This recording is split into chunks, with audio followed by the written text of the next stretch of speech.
Hello friends, myself Heena. Welcome to my YouTube channel keep learning. आज हम पढ़ने जा रहे हैं आंग्ल मैसूर युद्ध के विषय में। जो अंग्रेजों और मैसूर के जो शासक थे उनके बीच में जो युद्ध हुआ उनके विषय में आज हम पढ़ने जा रहे हैं।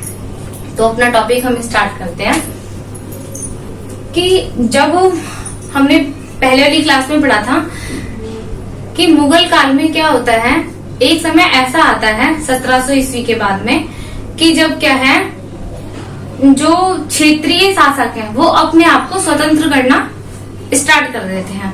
मतलब अलग अलग प्रदेश के जो राजा हैं वो शासन स्वतंत्र रूप से करना चाहते हैं।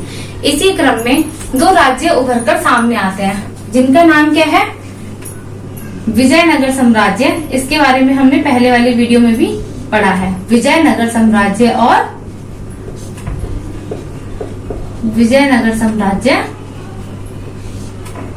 और एक आता है बहमनी साम्राज्य।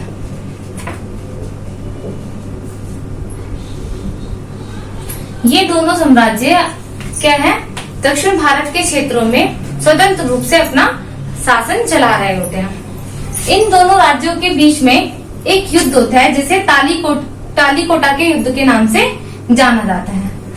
बहमनी और इनके बीच में एक युद्ध होता है जिसे किस नाम से जाना जाता है, तालीकोटा का युद्ध। तालीकोटा का युद्ध। और इस युद्ध में विजयनगर साम्राज्य का पूरी तरीके से पतन हो जाता है। विजयनगर साम्राज्य पूरी तरीके से तहस नहस हो जाता है। विजयनगर जो साम्राज्य है, विजयनगर साम्राज्य का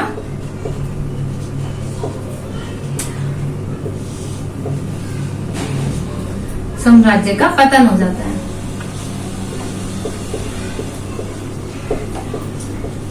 इसी विजयनगर साम्राज्य में से एक राज्य उभर कर आता है जिसका नाम क्या है, मैसूर। कौन सा राज्य उभर कर आता है सामने, एक मैसूर राज्य। तो ये हमने पढ़ा कि मैसूर राज्य कैसे बना। तो विजयनगर साम्राज्य था जब विजयनगर और बहमनी राज्य का युद्ध हुआ जिसे तालीकोटा के युद्ध के नाम से जानते हैं। इस युद्ध में बहमनी राज्य, ये जो विजयनगर राज्य है, इसकी हार होती है और इस साम्राज्य का पूरा पतन हो जाता है। लेकिन कुछ समय बाद इसी साम्राज्य में से एक राज्य उभर कर आता है जिसका नाम क्या है, मैसूर। अब हम भारत में देख लेते हैं कि कहाँ कहाँ पे कौन कौन से राज्य हैं।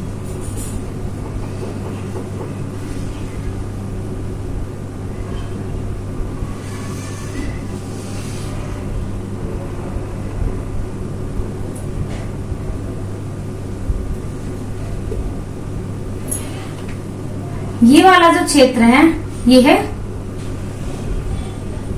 कर्नाटक। कर्नाटक का क्षेत्र है। यहाँ पर क्या है, बंगाल। बंगाल जहाँ पर किसका अधिकार है पूरा, किसको यहाँ की दीवानी मिल चुकी है, बंगाल की दीवानी अंग्रेजों को मिल चुकी है। जो हमने पहले वाली क्लास में पढ़ा था कि प्लासी के युद्ध के बाद अंग्रेजों ने बंगाल को जीत लिया था और बक्सर के युद्ध के बाद उन्होंने बंगाल पर अपना पूरा कब्जा कर लिया था। जो बंगाल की दीवानी थी वो किसको मिल जाती है, अंग्रेजों को मिल जाती है। तो अंग्रेजों के क्षेत्र है, यहाँ पर है बंगाल, इधर ही एक इनका क्षेत्र है मद्रास। यहाँ पर भी कौन बैठे हैं, यहाँ पर भी बैठे हैं अंग्रेज। ये जो नीचे वाला भाग है यहाँ पर है त्रावणकोर।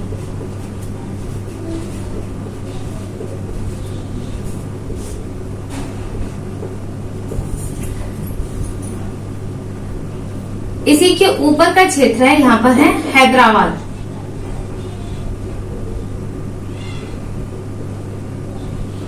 हैदराबाद के निजाम है।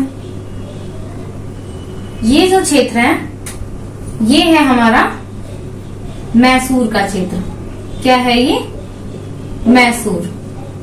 और मैसूर के पास ही क्या है, ऊपर थोड़ा सा हमारा है जहां पर हमारे मराठा शासक कर रहे हैं। कौन कर रहा है, मराठा।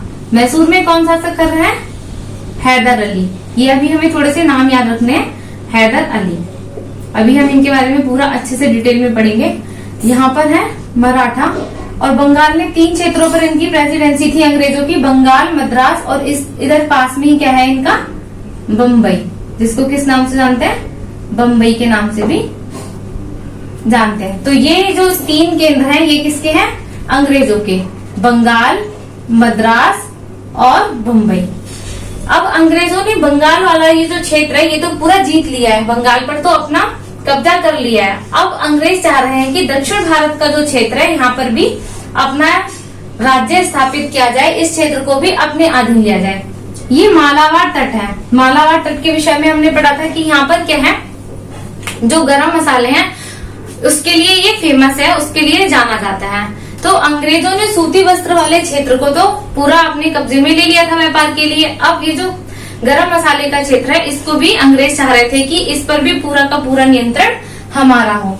तो यहाँ पर ये इस क्षेत्र पर कब्जा करना चाह रहे हैं अंग्रेज। और दूसरा है ये मैसूर। मैसूर यहाँ के एक शासक बनते हैं आगे चल के, हैदर अली, जो क्या है बहुत ही शक्तिशाली शासक हैं और ये अपना क्षेत्र विस्तार में लगे हुए हैं, अपने साम्राज्य के विस्तार में लगे हुए हैं। जो आसपास के क्षेत्र हैं उनको जीत रहे हैं। तो इसी को लेकर इनके बीच में जो युद्ध हुए हैं उसको हम किसके नाम से जानते हैं? आंग्ल मैसूर युद्ध। आंग्ल मैसूर जो युद्ध है वो टोटल कितने हुए हैं? 4 आंग्ल मैसूर युद्ध हुए हैं। कितने आंग्ल मैसूर युद्ध हुए हैं? 4, जिसमें से हम अभी आज के इस वीडियो में 2 के बारे में पढ़ेंगे। तो पहले हम थोड़ा सा याद कर लेते हैं कि इन चारों के बारे में थोड़ा सा ये पढ़ लेते हैं कि कौन सा मैसूर युद्ध कब हुआ। तो युद्ध कितने हुए? 4, प्रथम, द्वितीय, तृतीय युद्ध और चतुर्थ आंग्ल मैसूर युद्ध। 4 युद्ध हुए। इनका समय क्या है? जो पहला युद्ध हुआ वो 1767 में शुरू हुआ और कब खत्म हुआ? 1769 में ये समाप्त होता है। 2 साल तक चलता है। 67 में शुरू हुआ और 69 में समाप्त होता है। द्वितीय मैसूर युद्ध है वो 1780 से 1784 तक चला। 1780 में शुरू हुआ और 1784 तक ये द्वितीय मैसूर युद्ध चला। तृतीय मैसूर युद्ध जो है वो 1790 में शुरू होता है और 1792 तक चलता है। और चतुर्थ मैसूर युद्ध 1799, इसका साल क्या है? 1799। अब इन युद्ध में कुछ संधियां होती हैं। तो जो प्रथम युद्ध है इसमें जो संधि होती है उसको हम जानते हैं मद्रास संधि के नाम से। किस संधि के नाम से जानते हैं? मद्रास की संधि। मद्रास की संधि।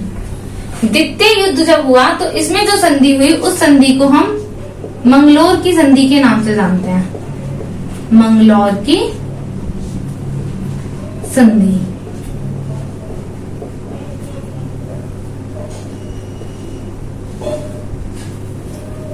जो तृतीय युद्ध हुआ उसे जानते हैं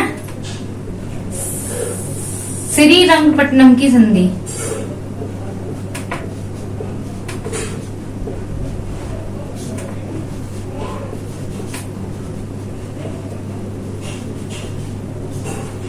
श्रीरंगपट्टनम की संधि।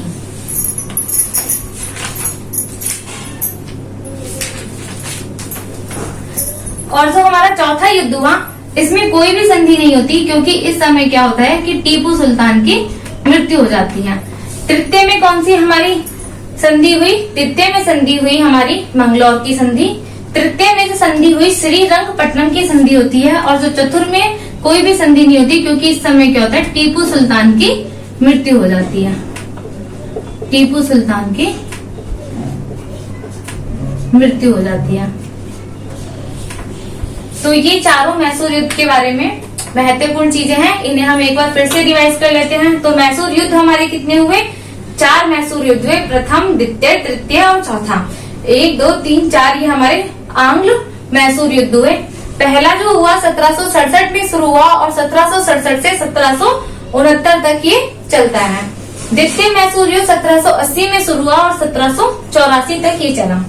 तृतीय मैसूर युद्ध 1790 से 1792 तक, 1790 से 1792 तक। और चतुर्थ मैसूर युद्ध 1799 में खत्म हो जाता है। और इस बीच में कोई भी संधि नहीं होती। चतुर्थ में कोई संधि नहीं। प्रथम में जो संधि हुई उसे मद्रास की संधि के नाम से जानते हैं। द्वितीय में जो हुई उसे मंगलोर की संधि के नाम से। और तृतीय में जो संधि हुई उसे श्रीरंगपट्टनम की संधि के नाम से जानते हैं। ये वाली संधि इनके बीच में हुई। तो आज के इस वीडियो में हम पढ़ रहे हैं कि प्रथम मैसूर युद्ध, प्रथम आंग्ल मैसूर युद्ध।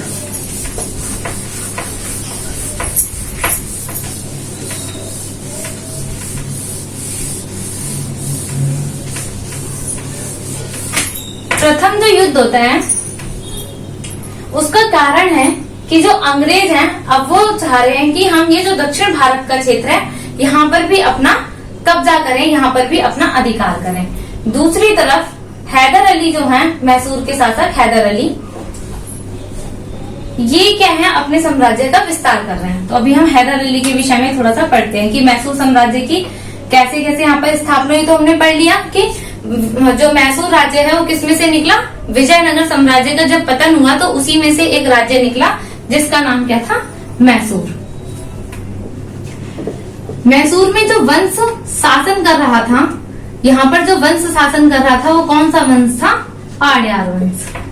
शासन कौन सा वंश कर रहा था, आड्यार वंश।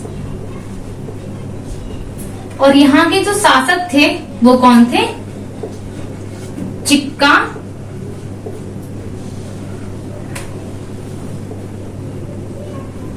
चिक्का राज, ये इनका नाम था। चिक्का राज यहाँ पर शासन कर रहे थे। चिक्का राज के दो सेनापति थे, दो सेनापति थे।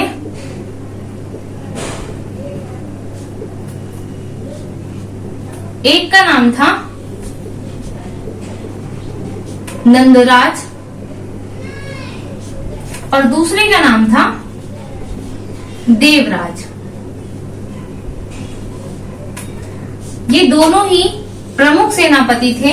ये जो चिक्का राज है ये नाम मात्र के यहाँ के शासक थे, जो पूरा का पूरा शासन था वो ये दोनों सेनापति ही चला रहे थे। तो नंदराज और देवराज।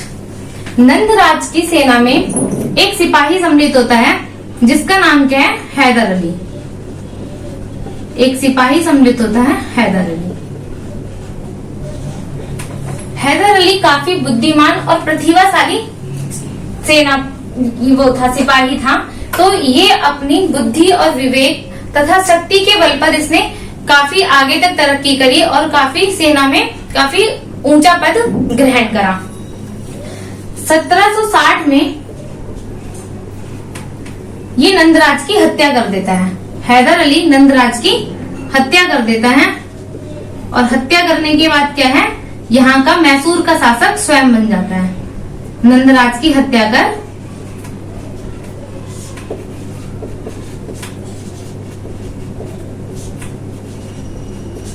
हैदर अली मैसूर का शासक बन जाता है।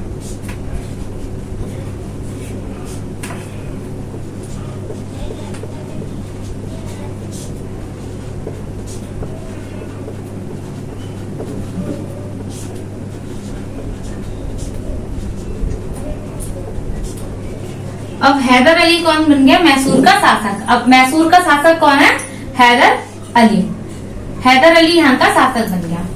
हैदर अली जैसे ही शासक बना तो सबसे पहले ये अंग्रेजों के विषय में जानता था कि अंग्रेज क्या है, अपने क्षेत्र विस्तार कर रहे हैं। वो इस बात से परिचित था कि बंगाल का जो क्षेत्र है वो कैसे अंग्रेजों ने पूरा अपने अधीन कर लिया है। इसीलिए ये इनकी शक्ति से परिचित था हैदर अली। इसीलिए क्या करता है कि जिस प्रकार के शस्त्र या अस्त्र अंग्रेजों के पास होते हैं उसी प्रकार के अस्त्र शस्त्र का निर्माण करवाने के लिए एक कारखाना लगाता है। तो ये एक शस्त्र निर्माण का कारखाना भी लगाता है।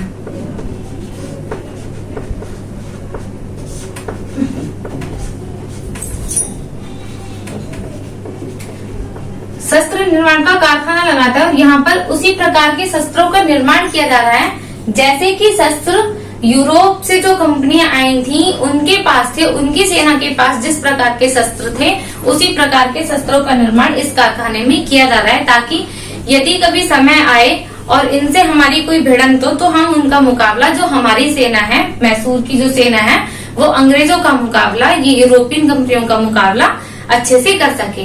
इसी सोच के साथ ये यहाँ पर एक शस्त्र निर्माण का कारखाना लगाता है, उसमें शस्त्रों का निर्माण आरंभ कर देता है। अब वहां के जैसे शस्त्रों का निर्माण करने के लिए इसका जो साथ दे रहा होता है हैदर अली का, वो कौन दे रहे होते हैं, फ्रांसीसी इसका साथ दे रहे होते हैं। अब बात ये आती है कि फ्रांसीसी इसका साथ क्यों देते हैं। तो हमने पढ़ा था कि बांडीवास के युद्ध में अंग्रेजों ने फ्रांसीसियों को हरा दिया था और उन्हें एक सीमित क्षेत्र तक सीमित कर दिया था कि आप सिर्फ भारत में क्या कर सकते हैं, व्यापार कर सकते हैं, किसी भी प्रकार की अपनी सेना नहीं रख सकते।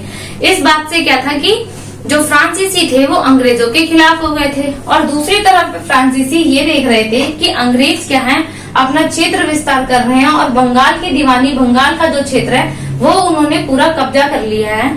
तो अब इन्हें इस बात का डर था कि ऐसा ना हो कि जिन अन्य क्षेत्रों पर जहाँ पर फ्रांसीसी, जैसे पांडेचेरी का क्षेत्र है जहाँ पर फ्रांसीसी बैठे हुए थे, फ्रांसीसी व्यापार कर रहे थे, तो अब फ्रांसीसी को इस बात का डर था कि कहीं अंग्रेज यहाँ आकर ये क्षेत्र भी हमसे ना छीन ले और हमारा जो व्यापार है वो पूरी तरीके से समाप्त ना हो जाए।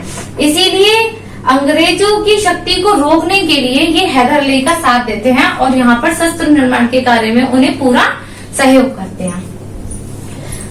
अब है कि जो हैदर अली हैं, अब ये यहाँ के शासक हैं, अब ये क्या करता है कि धीरे धीरे मैसूर के आसपास के जो क्षेत्र होते हैं उन सबको जीत लेता है, वहां के राजाओं को पराजित करता है और उन क्षेत्रों को अपने राज्य के अधीन कर लेता है, अपने कब्जे में ले लेता है। तो इसके जो पड़ोसी हैं ये मराठा और ये कर्नाटक के ऊपर हैदराबाद, यहाँ पर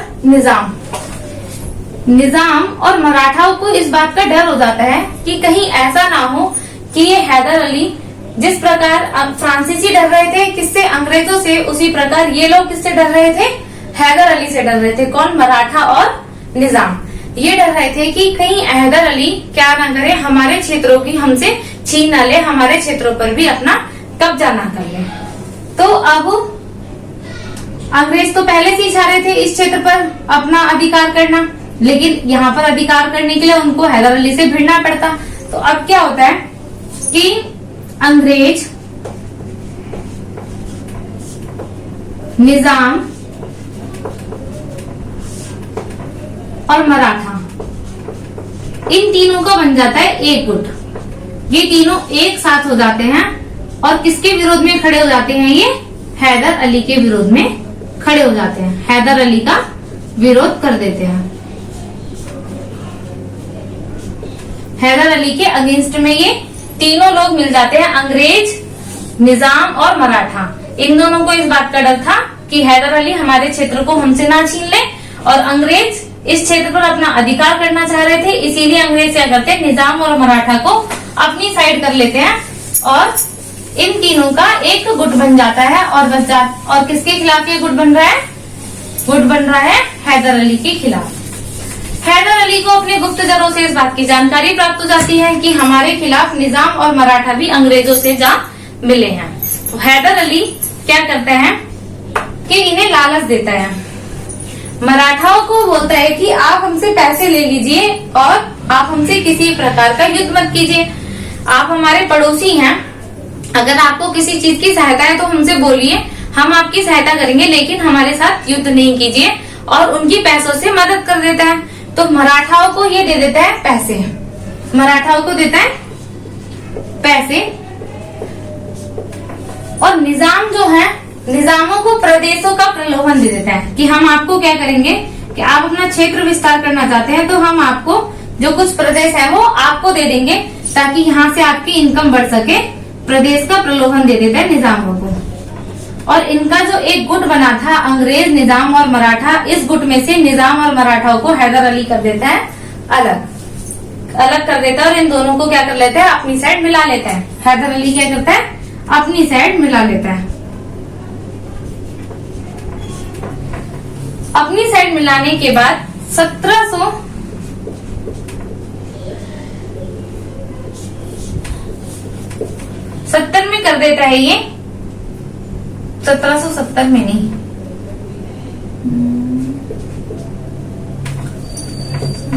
हाँ 1770 में कर देता है ये कर्नाटक पर हमला।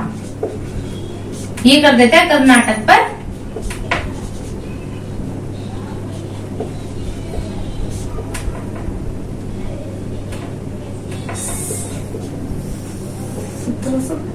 में करता है शायद। ये मेरे को ईयर थोड़ा कंफ्यूजन है, मैं आपको बाद में बताऊंगी। कर्नाटक पर ये हमला कर देता है। कौन कर देता है? हैदर अली।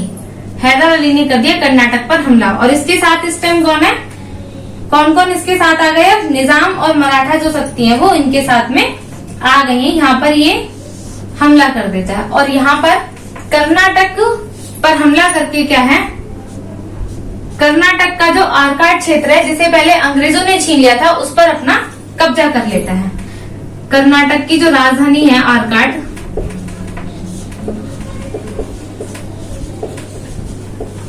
कर्नाटक की राजधानी आरकाट पर हैदर अली अपना कब्जा कर लेता है।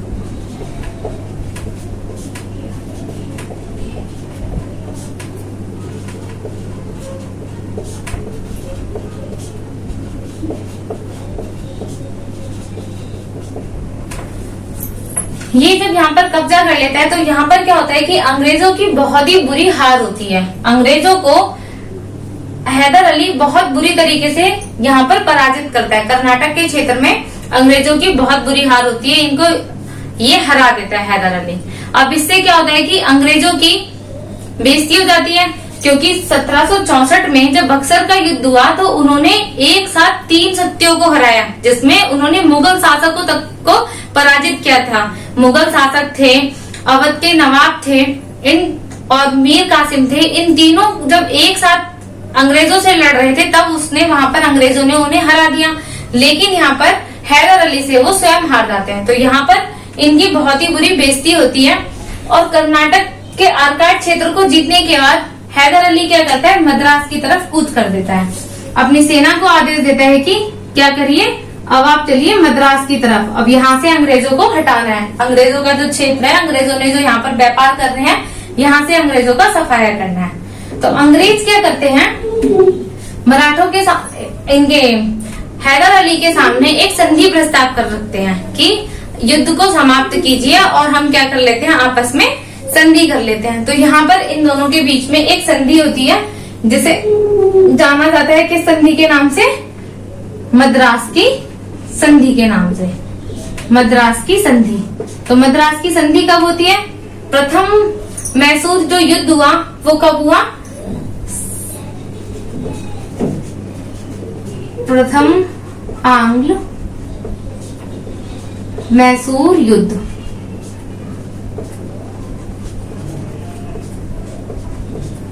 1767 में शुरू हुआ और 1769 तक ये चला। तो संधि कब हुई होगी? जब युद्ध समाप्त हुआ होगा। तो युद्ध कब समाप्त हुआ? 1769 में। तो मद्रास की संधि होती है, यहाँ पर हो जाती है मद्रास की संधि। इस संधि में ये डिसाइड किया जाता है कि दोनों अंग्रेज और कौन, हैदर अली, एक दूसरे के क्षेत्रों को वापस कर दे। जिन क्षेत्रों पर एक दूसरे के क्षेत्रों पर कब्जा किया है उन्हें वापस कर दिया जाए। और यदि भविष्य में दोनों को एक दूसरे की मदद की आवश्यकता पड़ती है तो दोनों शक्तियां क्या है, एक दूसरे की मदद करेंगी। यदि हैदर अली का जो क्षेत्र है मैसूर, यहाँ पर कोई अन्य शक्ति आक्रमण करती है तो यह यहाँ पर डिसाइड होता है कि मैसूर पर यदि अन्य कोई शक्ति आक्रमण करती है तो अंग्रेज क्या करेंगे, उनकी मदद करेंगे। इस प्रकार की संधि होती है कहाँ पर, मद्रास की संधि।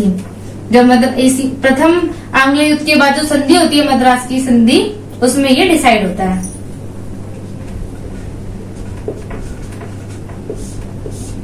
तो ये था प्रथम आंग्ल मैसूर युद्ध, जिसमें हमने पढ़ लिया कि कैसे कैसे पहले ये तीनों शक्तियां एक साथ खड़ी हो जाती हैं, अंग्रेज, निजाम और मराठा, हैदर अली के खिलाफ। लेकिन हैदर अली इन्हें लालच देकर निजाम और मराठाओं को अपनी साइड कर लेता है और कर्नाटक पर हमला कर देता है और कर्नाटक की राजधानी जो है काट उसको जीत लेता है। और जीत के बाद मद्रास की तरफ अपनी सेना को कूच करने के लिए आदेश दे देता है कि वहां चल के क्या है, अंग्रेजों का सफाया करना है, अंग्रेजों को पूरी तरीके से वहां से हटाना है। और अंग्रेज इस बात से पूरी तरह डर जाते हैं और वे क्या करते हैं, हैदर अली के सामने संधि प्रस्ताव रखते हैं। और इन दोनों के बीच में जो संधि हुई वो किस संधि के नाम से आती है, मद्रास की संधि के नाम से संधि जानी जाती है, जो कब हुई, 1769 में ये संधि हुई। तो ये था हमारा पहला युद्ध। अब हम पढ़ते हैं द्वितीय आंग्ल मैसूर युद्ध के विषय में।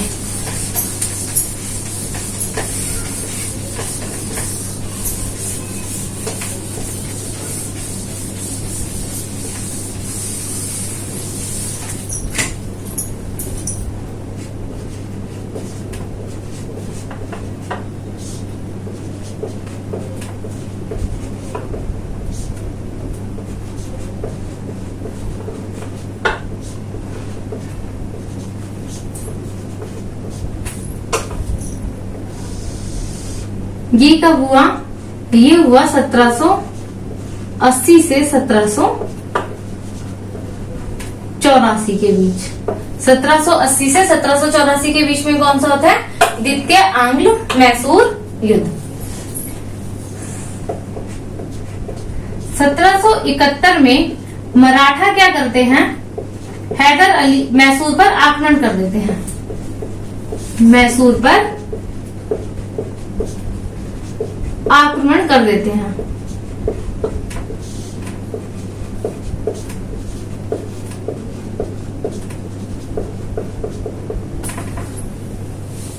जैसे ही मराठा मैसूर पर आक्रमण करते हैं तो यहाँ के जो शासक हैं हैदर अली, ये मदद के लिए अंग्रेजों के पास में अंग्रेजों से मदद मांगते हैं, क्योंकि जो प्रथम युद्ध जब समाप्त हुआ था उसमें जो संधि हुई थी उसमें तय हुआ था कि यदि मैसूर पर कोई अन्य क्षेत्रीय शक्ति आक्रमण करती है तो क्या है, अंग्रेज उसकी मदद करेंगे।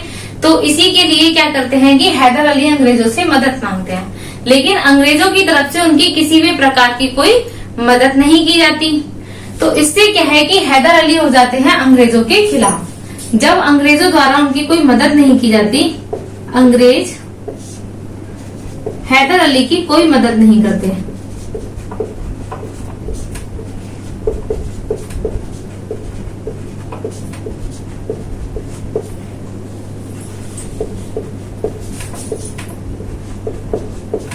हैदर अली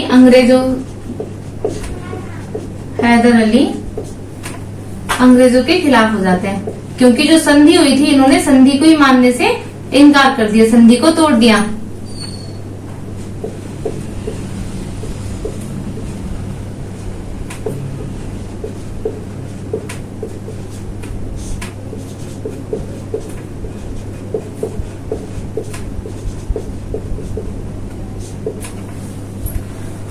अब क्या है कि अंग्रेज कर देते हैं माहे पर आक्रमण। कुछ समय बाद क्या करते हैं, अंग्रेज माहे जो क्षेत्र है जहां पर कौन थे माहे, किसका क्षेत्र था, ये फ्रांसीसी का क्षेत्र था। फ्रांसीसी कंपनी यहाँ पर व्यापार कर रही थी, पढ़ा था ना हमने, पांडिचेरी, माहे और ये सारे क्षेत्र किसके थे, फ्रांसीसी के थे। तो जो फ्रांसीसी का क्षेत्र है माहे, यहाँ पर अंग्रेज कर देते हैं आक्रमण और क्या करते हैं कि माहे को अपने कब्जे में कर लेते हैं। माहे पर कब्जा कर लेते हैं अंग्रेज।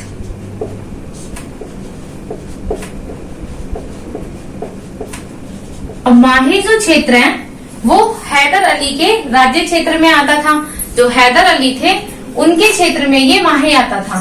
तो जो हैदर अली हैं, इनको इस बात से अंग्रेजों के ऊपर बहुत ही क्रोध आता है कि एक तो जब हमें आवश्यकता पड़ी हमने इन्हें पहले फर्स्ट युद्ध में इसलिए छोड़ दिया कि इन्होंने हमारे आगे संधि प्रस्ताव रखा और इन्होंने हमसे वादा किया था कि जब कोई आवश्यकता पड़ेगी तो ये हैदर अली की मदद करेंगे, लेकिन यहाँ पर इन्होंने हमारी मदद भी नहीं करी। उल्टा क्या कर रहे हैं कि हमारे राज्य क्षेत्र में ही आकर हमारे क्षेत्रों पर क्या है, अपना अधिकार कर रहे हैं, अपना कब्जा कर रहे हैं।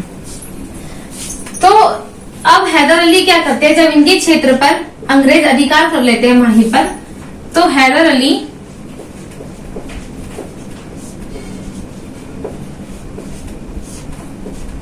निजाम और मराठों का साथ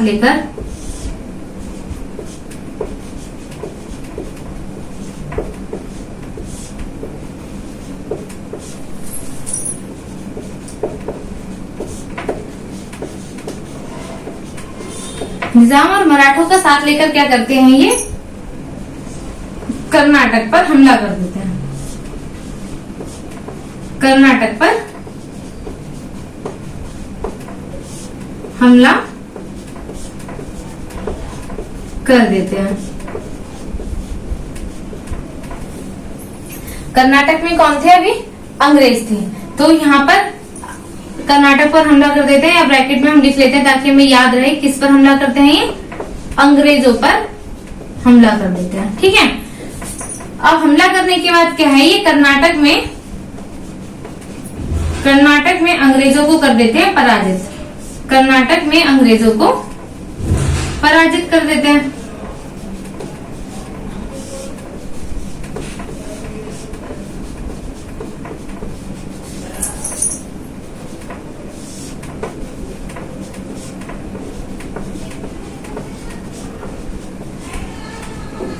इस समय जो अंग्रेजी सेना का नेतृत्व कर रहे थे वो कौन थे? कर्नल वेली। कर्नल वेली के नेतृत्व में ये युद्ध होता है। अंग्रेजों की सेना का जो नेतृत्व कर रहे थे वो कर रहे थे कर्नल वेली। इनके नेतृत्व में हैदर अली क्या करते हैं? अंग्रेजों को पराजित कर देते हैं। इस बात की सूचना पहुंचती है अंग्रेजी गवर्नर के पास में।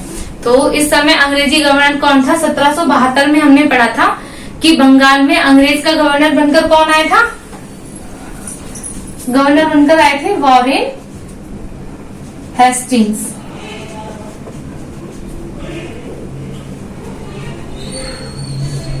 इनके पास ये सूचना पहुंचती है। इन्हें पता चलता है कि ऐसे ऐसे हैदर अली ने क्या करा है? कर्नाटक के क्षेत्र में अंग्रेजों को हरा दिया है।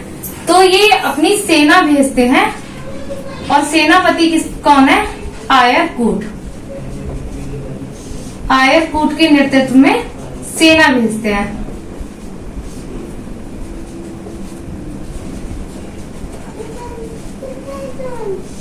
कर्नाटक में सेना भेजते हैं।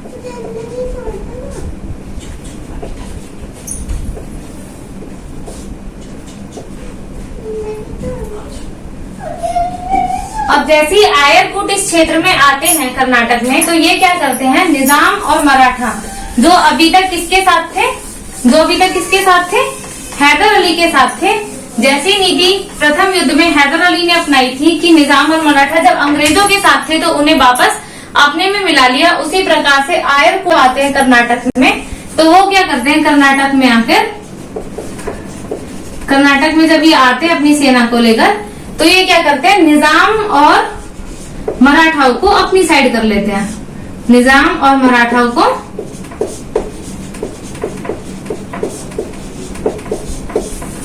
अंग्रेज अपनी साइड कर लेते हैं।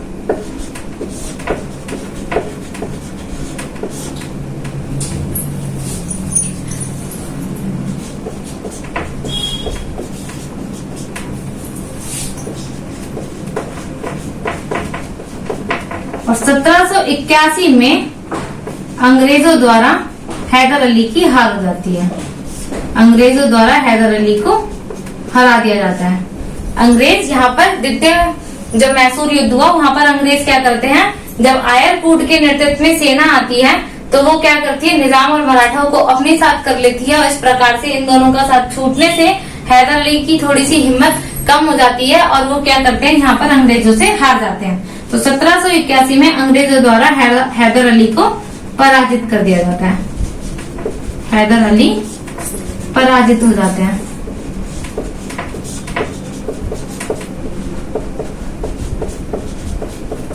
और 1782 में हो जाती है इनकी मृत्यु। 1782 में क्या होता है? हैदर अली की मृत्यु हो जाती है।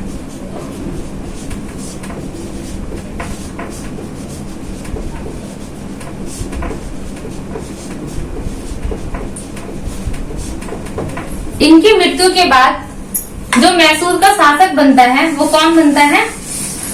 जो राज्य को संभालता है, राज्य का उत्तराधिकारी कौन बन जाता है? अब इनका जो पुत्र है, मृत्यु के बाद किसकी मृत्यु के बाद? हैदर अली। शॉर्ट में लिख देती हूँ मैं। हैदर अली की मृत्यु के बाद इनका पुत्र टीपू सुल्तान, क्या नाम है? टीपू सुल्तान बन जाता है यहाँ का शासक और इसके ऊपर आती है पूरी जिम्मेदारी। लगभग 1 साल तक ये अंग्रेजों से लड़ता है। 82 में ये शासक बनता है और 84 तक लगभग ये अंग्रेजों से लड़ाई करता है। बहुत हिम्मत के साथ अंग्रेजों का सामना करता है और अंत में जाकर 84 में ये अंग्रेजों के साथ एक संधि कर लेता है।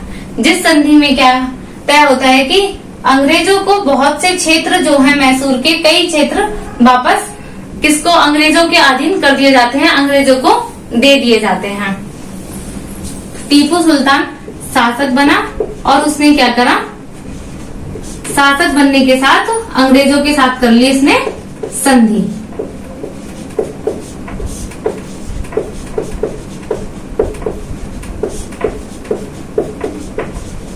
अंग्रेजों के साथ संधि कर ली और यहाँ पर कौन सी संधि होती है?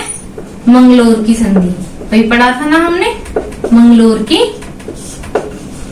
संधि।